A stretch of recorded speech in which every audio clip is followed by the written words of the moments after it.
I think it's so vital to really, really be putting money behind independent films, real independent films. Forget about like an Italian story or a black story or this story or these categories that we are all putting in. I'm talking human stories, human stories. That's it. That's it.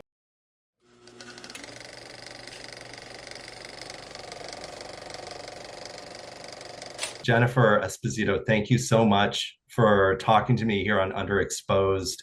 I love Absolutely. this movie so much. I saw it in theater and I saw it again on Amazon.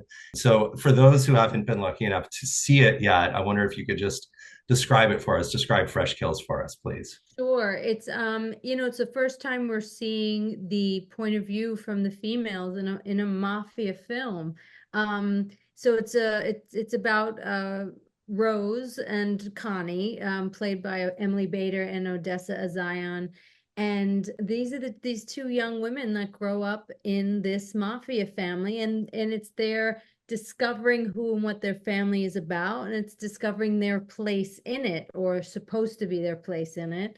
You know what I always like to say, yes, it is a mafia genre film, and it is looking at something different, which is the females, which we've never seen before, especially the young females from the females' point of view, completely never seen before. But it's really so much more. It's really about finding a voice in a world that tells you not to have one. It's for oneself. It's about sisters, about relationship with family. It's a family dynamic that's going on. There's just so many things that are underlying and undercurrent of this film, which I think is the reason why so many people are resonating with it, because they can see themselves. Who comes from a perfect family? Not I. um, so you really can see so much of yourself here. Absolutely. It is so rich. And it shows, I mean, you've been working on this for what, 15 years? Feels Develop like an eternity. Yeah, it's so inspiring. Do you remember at this point like what that first spark of inspiration was for this film? I actually do, because I grew up around young women like this who were really rough, and I saw a lot of violence, and there was a lot of rage from these young women when I moved from Brooklyn to Staten Island when I was like 10. And growing up and being a teenager in Staten Island, I do remember. I remember like it was yesterday, like just thinking, I wonder, I wonder why they're so angry. And I would think to myself, well, what would I do if my father was doing the things that I hear about in the neighborhood? And I remember saying to myself, that would make a great story one day. Mhm. And it just stayed with me. When I tell you stayed with me, I mean relentlessly too. Right. It'll be like at times in my career where I was just so beaten down and I was like, I just don't know what to do. And this voice would come like, you know what to do. You have a story, write it. Yeah. And it's like, shut up, leave me alone. I can't do that. And it was relentless, to be honest, over years and years and years. So yeah.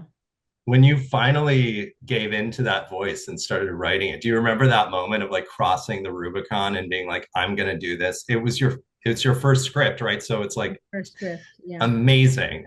I attempted to start. I would pitch it around to like my agents and stuff, and no one. They're like, "Yeah, great. Here's a cop role," and I'd be like, "No, I don't."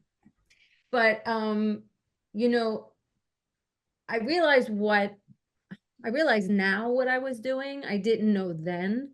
Um, I have a brain that doesn't stop, which is good and extremely bad, because it I base everything through character. I write in pictures. So I see scenes, I see cat and I follow character. So I was collecting things throughout years and years of like the part where the birds are falling, and it's just on the TV, but that was something in my script that was very potent. Mm. And like I saw that one time on a news show. Like, oh, birds are falling. And I remember thinking, oh, clock that. And it was probably 20 years ago. Like Yeah. literally just keep making a folder. But I did I did start writing it maybe 15 years ago and Mm. then put it down and then stopped. But when I really got serious and then started and stopped, but when I really got serious, I remember exactly. I was doing some podcast with a friend of mine and like so uninspired and so tired of hearing myself complain about things for females and like the state of like the work I was looking at. I was so tired of no one cared. It was just like, shut up. No one cares. No one cares. And we're going to marches and rights and I was just so tired of it. But I was also came to a point in my career where creativity and the love of art, which this is all I ever wanted to do. I actually wanted to be a filmmaker, but I couldn't afford to go to NYU. Mm. Um, but it was done. It was like I was just a shell, and I was just like just so sad. And remember, it was around New Year's, and I called up my friend, and we had just started the podcast, and I said, I can't do this anymore. She was like, what do you mean? I said, I cannot spend another minute without doing what I have to do. I Right. have to do this. So Hmm. I'm going to take all my time back and stop avoiding this and just do it. Because you think you can do it, you say you can do it. Yeah. Because nobody's coming. Nobody's coming to help you, save you, no one. So sit down and write it. And it was at this very desk and I sat down like 6 years ago and said, I'm not getting up until I finish. And so, yeah, but it's been a process. Incredible. And then there was also, of course, the process, which I'm in the middle of now, of finding financing. And I know that you also had to kind of cross a Rubicon there, where you went, knocked on some doors, you got good responses, but then miraculous, the money didn't materialize, and so you made a very brave decision. And Let you me want to tell tell us you. about that? Let me tell you, I don't know, brave, stupid. I did, I listen at my nth Zoom meeting with trying to get funding. Mm. And people looking at me like, yeah, oh, that's cute. You're so passionate. And I was just like, I can't do this anymore. I cannot do this. We did NFTs to in the blockchain to like, Mm. and honestly, it kills me because if people really understood how powerful the blockchain and selling NFTs and like getting community driven content, we would all the gatekeepers would go away. It's like I just want to scream it from the mountaintops. Like we really could figure out a whole other way to fund art, but that's it's going to take a moment, but we tried that. I sold t-shirts. I did anything and everything I could. And the last bit was like being told, we'll give you $5 million. This company came along, we'll give you $5 million if you cast a big name guy in the film. Mm. Yeah. And I was just like, I I said, well, I don't need $5 million. I don't even need anything close to $5 million. Can I have this amount for the girls? And it was like, no, the girls don't sell movies. And I was just like, I can't do this. I cannot do this. So, from a show that I had done, I had my house, which was, paid. And I remember the day I was like, I said to my husband, I think I know where I'm gonna get the money. And he was just like, oh God, oh God. But you know what? He said, go for it because it's so painful to have to get permission to make your art. Yeah. It is so friggin' painful, and it really shouldn't be the case. So you said you're going through it. Whatever you can do to get it the fuck done, Yeah. get it done because I Yeah. will say, and I'm not gonna lie, it's been tough. Mhm. to have, this weight now on me financially, and also the movie, and, getting air and no marketing, all that. But I will also say it's also the most proud I've ever been of anything I've ever touched, and the way it's moving people, and the way it's inspiring other creatives and just anybody. And that's something that's what's important in life, right? Not paying off your house. So I would say whatever you can do to get your project done, for Yeah. sure. So you cast this movie. You did you package it and bring it out to financiers? That's kind of you how did you cast this movie? I had a great casting director, and putting great actresses on tape. But this was tricky, because how do you explain to anybody, let alone, casting anybody, any normal human being?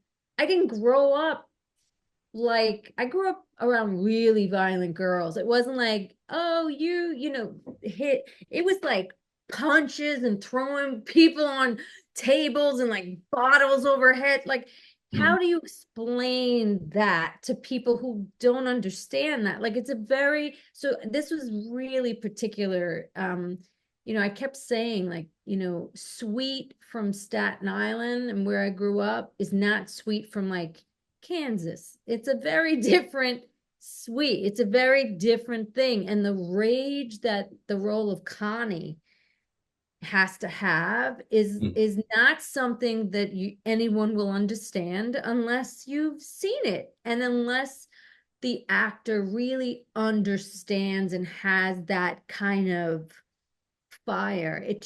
It's not something that could be acted. So I really was like searching.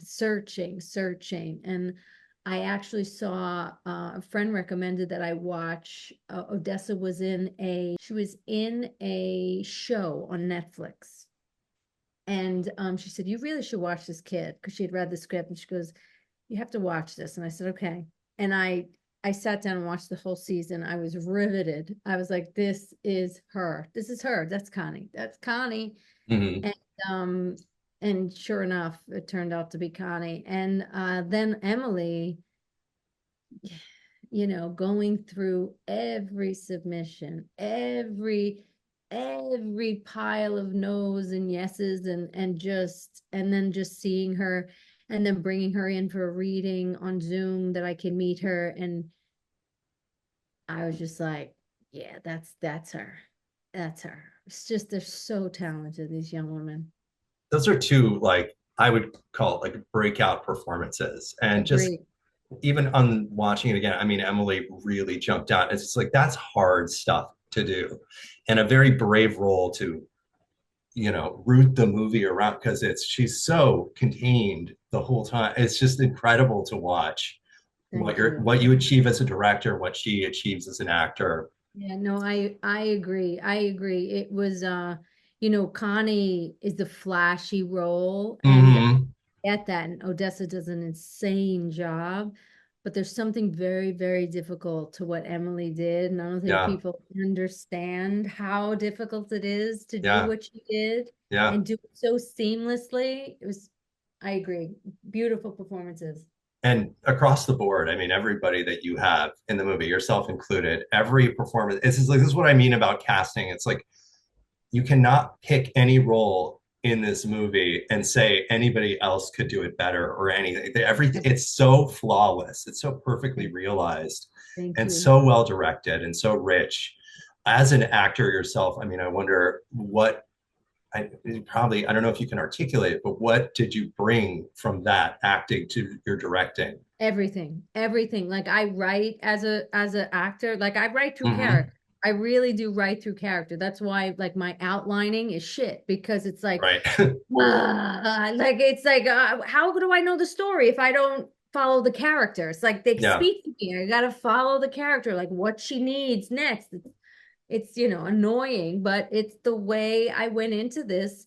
And I just I went into it following that on every front, even so much as production design. It was like, you know, I had a production designer, 3 weeks prior. She had 3 weeks to do four What? different time periods. Oh, 3 weeks. She had 3 weeks, four different time periods, and not a lot of money. yeah. And but I could give her such complete freedom by giving her the character of the house, of why. And it was like, the house looks like this because it's Mm, Francine's lair, and it's the only place that she has control. So she's gonna make it like a fuck you to Joe, to make it ultra feminine and pink carpet and so everything was through character. So when you feed someone something like that, it makes their job like, oh, okay, I know what, it's all character based. So that's how I directed as well. And I have to say to any director out there, your shots are great, all of it's great, I get it, but if you don't know how to speak actor and deal with actors and trust them, that is huge, because the work that they did was because I allowed them to be free. They felt safe. It's a difficult thing. Actors don't just really just show up and say lines. It actually is an important thing that they do. And to me, it's one of the most important things. Yes, your shot is important, but they're bringing to life these people, and they need to have the tools and the trust. So I think that's why, they were able to give such beautiful performances, because I gave them air, I gave them support and air. And I've been on a lot of sets, and that's 9 times out of 10 not the case. It's just not the case. It's worried wow. about a shot, or we got to move, or like, just say the lines, sweetheart. It's like, okay, it's the truth. Oh, absolutely. It blows my mind, observing some of my students at NYU who are wonderful actors. And then I cross the way and I see the undergrad film students, and they're obsessed with their shots. And they have beautiful cameras. And then when it comes time to get an actor, they chicken out and they like grab some like reluctant friend of theirs to like occupy the frame like a piece of wood. And they're Oh, and when they get a real actor, they're like afraid to talk to them. And so exactly. a big project of mine is like, hey, actors, like meet these undergrad directors, like be in their scenes, get together. It's really, I cannot say it enough. Like, it's really one of the most important things, because on the other hand, I was very nervous about directing something. I have no experience with the camera. All I know is what I like to see. I know, again, it's another character driven thing, because I'm with Rose. I'm seeing what Rose is seeing. So I'm the camera. I'm gonna Yeah. follow the character, and that's what she's seeing and why. And you're looking up at her dad. It's scary. Like, all those things. It's, again, all through character. But if I was just looking at a shot,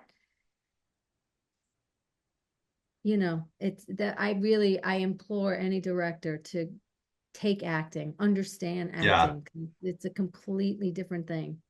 And I did want to ask you about that, stepping into the director chair. What part of it, what aspect of directing was the most intimidating to you stepping in, and what do you feel you gained the most ground with while directing this film? I would love to go and really study the camera, like, because I really like to know as much as I can. So I would love to study, like, cinematography and different lenses and why and all of that. That's really fascinating to me. So I gave Hmm. myself like the quickest crash course I can. I've read everything I could, as far as shots and cinematography and why, and was able to see things in movies and write them down and watch them with my DP and say, this is it. And he'd say, what about this? And I said, nope, this, and this is why. I was able to do that. But I would love to learn more about that. We Hmm. shot anamorphically. I learned a whole bunch about that and why. And, especially in an independent film, there's not a lot of, space you can fill behind you even. And I Yeah. want things to be tight and close. And so I definitely learned through that experience. I've learned, the good thing is too, I came from independent films and we do, 10, 12 pages a day. So I'm used to moving, like, so, I definitely learned a lot. Like this was a master's degree in filmmaking. Did you get some rehearsal time? How did you prepare for the shoot with the actors? I had the little girls for a month, and then Mm, Emily and I were speaking for a good 2 months prior, just going over things and really understanding the character, but also what I do, because I've been teaching acting for a very long time. I still teach now. I love teaching. Um, what I really how I work is from a very a method acting. I've studied at Lee Strasberg for my early career, but to me it's like I said, there's got to be some reason and some connection to the material personally, and mhm, especially for these two, for Rose and Connie, like the way they were hitting it, and how they, like, how do you know these women, like how I would get to Emily and ask her personally, like, how do you know it, how do you know Rose, like where does that sit with you? And I talk to them. I always say to my students, working away from the material, which can lead you deeper into the material. So working away from it, meaning, where does this sit with you, how do you know her? And we'd start to talk about personal things. And it's a very helpful thing to be able to go over to an actor when they're in a scene and whisper, hey, remember that story you told me? Speak to them. And you'll see a light go on, and like, oh, and it's like, okay. It's a very, very, very interesting thing. And it's, again, it's working away from the material. So, and it makes it's just a whole different level of acting. It becomes very personal. and so you mentioned teaching. You have this project. Is that the project? Was it a rebellious act? Like, could you tell us Rebellious, about that? Yeah. yeah, so Rebellious Act Project is the name of my production company. Okay.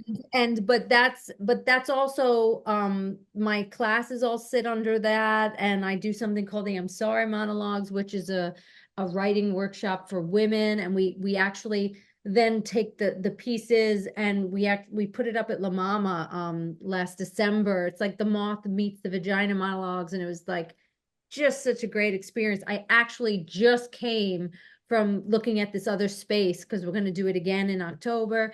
So Mm, yeah, I just feel like, I wanted to create a space where I could help get other projects as much as I can off the ground. I helped another filmmaker make her short, and we did my film through Rebellious Act, but also to teach and have a community. I feel like I really, I never had a real creative community. Like you work and then you leave and then you never see those people again. And but a real creative community that was focused really on the work.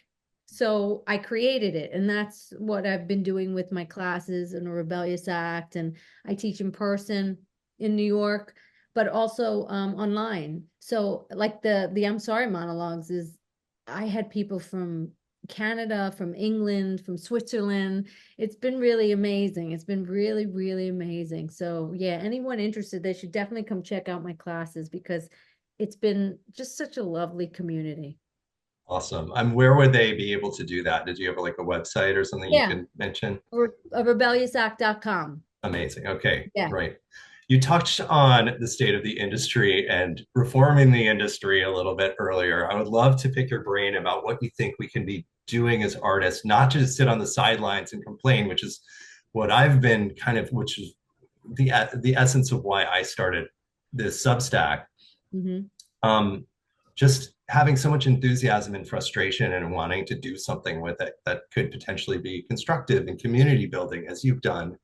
What else can we be doing? What can people with money be doing right now that can change the current state of affairs, which are quite sad. I tell you, it really is quite sad. It really is. Like I said, I started back when independent films were independent films, and we were making things in the Lower East Side for no money, getting changed in the back of cars and like doing your own makeup and who's carrying the boom, and then all of a sudden they're at craft service, it's like, and there would no like, oh, well, you're not supposed to do that. It was like you just wanted to make art, and that was it. And it was wonderful. I crave those earlier days, and it's just not like that anymore. Like Mm-hmm. A24, and they've got their new independent. It's like that's not an independent film, kids. That's just not. So listen, I think first of all, I think it's imperative now to have a creative community. I actually started this back up, my classes, in the midst of the insanity with this movie, because there's been so much insanity like 2 years ago, because I needed it. And yes, I wanted to teach, but it was because I needed it. I needed to be surrounded by people that still cared just about art, and it wasn't about money. But I think it's so vital to really, really be putting money behind independent films, real independent films, and real, you know, independent artists that are going out and making these smaller films, and they're telling stories that we're not seeing at all. Forget about like an Italian story or a black story or this story or these categories that we were all putting in. I'm talking human stories, human stories. That's it. That's it. And when we were trying to get distribution, the amounts of people that told us, well, you're not really Mafia because you don't have like a De Niro, and it's all women, so it's not really that, and it's not really coming of age, and it's not really, and dramas aren't in. And it was like, what are you talking about? This is about family. This is about a family. Everyone has one of those. Everyone comes from some kind of warped family. Everyone. So the categories and the boxes and the check marks and the algorithm it's like just human stories. This is what needs to be backed. And this is why I have been relentless with this movie. Relentless. And I'm sure people are like, is she still talking about it? Yes. And I'm going to keep talking about it because now we're going to push towards awards. Like, and it's like, I don't have any idea if we're going to even break through, but I'm not going to go down easy because I know what I've seen. And our film deserves to be there, and it deserves air. The performances in this movie deserve air. It deserves air. It has nothing to do with ego. It has nothing to do with patting myself in the back. It has to do with everyone should have a option, a choice to see what they want to see. And that's not what's happening. It's like, Mm-hmm. here you go. Here's what we'd like you to see. Everything else, we're not going to give it air. And that's so not okay. It's so not okay. It's like, fine, you didn't want to invest in the movie. Fine, got it. But then to like keep us out the door, it's like, no, that's not right. That's not right. And like big publications saying no, pass, we're not going to review it. And it's like, really? You're part of the problem. You're part of Yeah. the problem. It's so not okay. So the support that I've received from all my insane social media has been honestly what's kept me going, because it's not easy to be screaming into a void. So the people backing this film and saying, come on my podcast, or what can I do? People have contacted me, how can I help you marketing? I have one woman that reached out that worked for like Lipson or some big podcast, and then got in touch with so many different podcasts. It was like, just because they too, not only because they love the movie, but because they said, I haven't seen a movie like this in years. Like, I haven't seen a good movie in years. Like, that's sad. So That's sad. sad. So it's not only about this. I think people are making this the Trojan horse, but it's really about a push for like, we want better. We want Yeah. better. So I'm all for it. I hope I continue to get support because, like I said, we're going to try and push it all the way to the top. And Absolutely. trying to get to a war, it's like the money you need for that kind of campaign is crazy. So we're just going to keep going. Yeah. And I'm Yeah. hopeful that something like what happened with To Leslie, for example, could happen for this movie because it certainly deserves it. I'm going to keep talking about it. It's just Thank you. such a thrilling piece of work. Thank you. I know you're probably exhausted from this experience, but have you thought about what you might want to do next in terms of directing?